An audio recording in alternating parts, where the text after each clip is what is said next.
Okay, well, here it is, July, I don't know what it is, maybe 8th, something like that.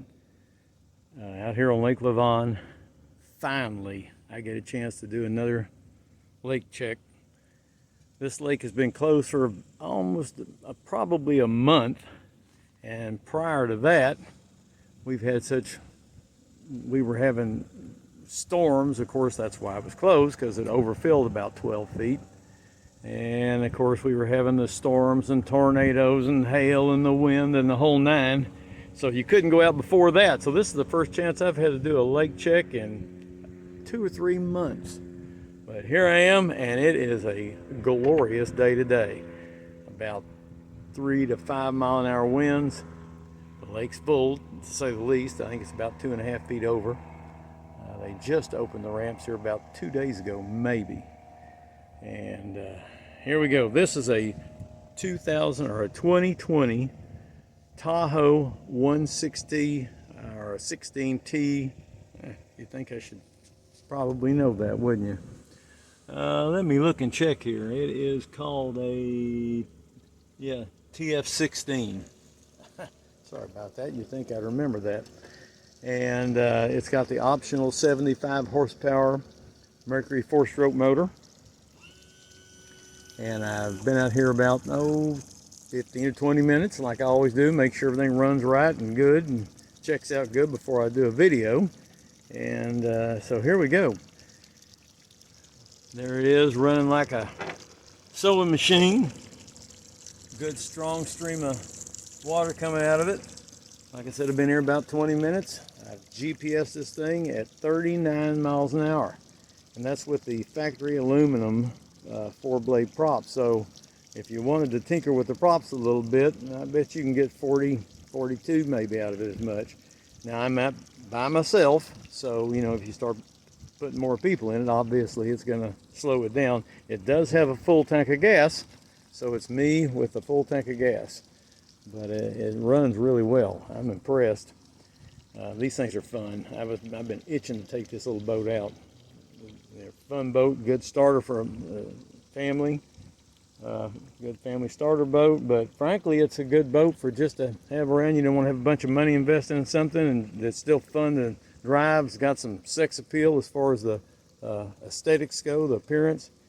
It's got quite a bit of room up front. Of course, you got things like this flips forward where you can look back. The seats are in perfect shape. This boat doesn't have any weather damage or anything on it. All the seats are still vibrant, pliable. Just a neat little boat. Like I said, I've been itching to take this thing out. It's driven me nuts not being able to get on the lake.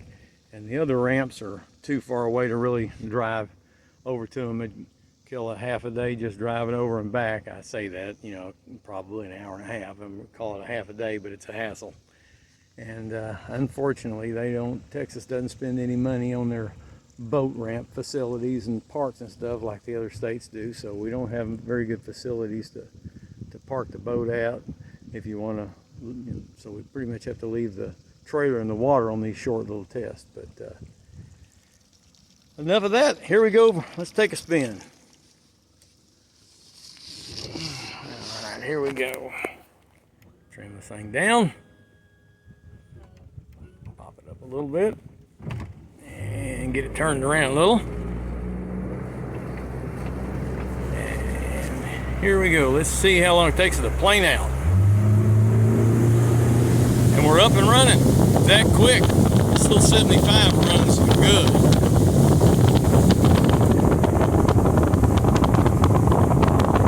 This boat does not have the hydraulic steering that you can get it on this thing, but I really don't feel the need for it. There's something to be said about a good old cable steering, because you don't have any seals and stuff to contend with, or you don't have to bleed the system. The air doesn't get in it. It's just a good old school, low maintenance. Yes, and you know, sometimes these boats have torque on the steering wheel, but once again, look mom, no hands kind of thing here, so it's not a problem. I really probably would stick with it on this size boat. Just go with a good old mechanical steering. Of course, I'm sure I'll get a little blowback on that, because some people are, there's something to be said for mechanical steering, because the hydraulic steering, you know, sometimes you'll get a little play in them, and you know, like I said, you got to bleed the system, and even when the system's working perfectly, you still get a little more play in it. So you can make it, like most things, you can make a case both ways. But here we go. Trim it up, get this thing on its tail a little bit. Here's the motor running under power.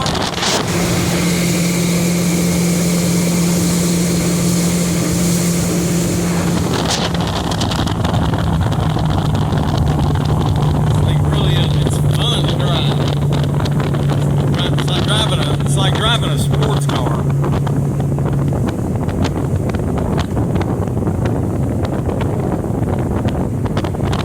Anyhow, I'm going to try to keep these a little shorter.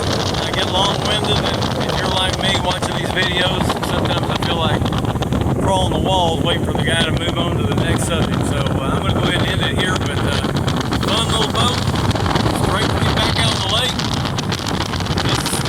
Something you don't have a ton of money invested in. It's good and reliable, and my little 4-stroke 75, this would be a good boat for you. Anyhow, thanks for watching. Okay, well, I just finished the lake check, and now I'm back at the boat ramp. So here's part 2 of this thing. It's a 2020 Tahoe T16 by Tracker, and it's got the optional 75 horsepower Mercury 4-stroke motor. And it's such a beautiful day, and I'm the only person at the whole boat ramp, so I'm loving this. So I'll just do this walk around right here on the old boat ramp. Here we go. Like I said, this thing is in extremely nice condition. Nice doesn't really do it justice. This thing, I mean, there's not a nick or scratch on it. Decals are still perfect. Nothing to talk about at all, really, negatively. Plenty to talk about positively, I guess. This thing's a clean boat. Here's the motor. Skeg is good and clean. Props in excellent shape. No chips or not beat up. And it's aluminum, so that's saying something, because if just pulling it off the trailer, if you suck up some gravel, you'll ding it up a little bit. And it's not even, doesn't even have any of that. Here's the back swim lounge area, I guess you call it, where you can lay out. And there's the dash and everything. Most of this I showed on the lake check, but sometimes it's easier to see it if it's sitting in place. And this, of course, is the driver's side, or starboard if you're a seaman. Like I said, this thing is really nice. Let's show you underneath here. Just no scratches or anything on the bottom. I don't think it's ever been beached, but I think I failed to say this while we were doing the lake check. It's only got 23 hours on it. And of course, you know, if you leave the key on, that'll run the hours up, so it's a good chance it doesn't even have that many. Because unfortunately, when I buy these at closed dealer auctions, even though they're closed dealer auctions, dealers get in there and turn the key on, actually purposely leave them on sometimes to run the batteries down, so the next guy can't check it out very well now. Isn't that just terrible? Anyhow, here we go. Here's the other side. Like I said, once again, just clean as can be. Never beached or anything. Oh, and it's got the bimini top. Everything on these T16s are pretty much a la carte. Some of the minor options I can't even recall you'd think are standard aren't, because people can get them as basic as they want or as loaded as they want. But anyhow, once again, there you go. Tahoe T16 2020 model, 23 hours. I appreciate y'all watching. God, look at that lake. Beautiful today. Just beautiful. Anyhow, thanks again. I appreciate it.